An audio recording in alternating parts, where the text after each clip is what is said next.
mən 2004-2008-də bakalavr təhsilimi almışam. Mən xatırlayıram ki, birinci kursda sırf mən valideyn dəstəyi ilə təhsil almışam. Yəni ki, həmin vəsait hesabına burada yaşamağım, yeməyim, transportun istifadəsi və yaxud da hansısa bir dərsliyin, vəsaitin əldə olunması, bu kimi maliyyə mənə dəstəyi. Üzr istəyirəm, kiraya qalırdınız burada? Birinci kursda yataqxanada qalmışam, sonraki kurslarda isə kiraya yaşamışam. Mənim valideynlərim həmin dövrdə yalnızca məni yox, eyni zamanda məndən böyük bir qardaşım var idi. O isə Türkiyədə təhsil alırdı bu dövrdə. Bildiyiniz kimi orada həmin dövrdə iki övladı eyni anda oxutmaq, regionda yaşayan bir ailə üçün çox da rahat deyildi.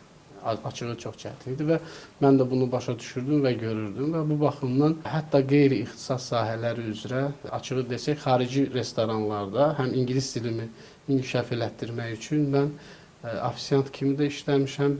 İkinci kursda ki, öz vəsaitimi təmin edim. Amma sonraki kurslarda artıq ixtisas üzrə yarımştat dərsdən sonra oxumaqla bərabər işləməyə başladım. Və düşünürəm ki, o peşəkar karyeranın o ilk addımlarını orada atmağa başladım. Məzun olduqdan sonra həqiqi hərbi xidmətdən sonra isə bir dönəm regiona qayıtdıqdan sonra orada hətta mən bir ildən çox rayonda, belə deyək, telekommunikasiya qovşağı, Qax atelisində elektron mühəndis kimi, mühəndisin köməkçisi kimi daha doğrusu işləməyə başladıq. Hansı ki, sürətli şəkildə elektronlaşma başlayırdı. Keçid aldıq.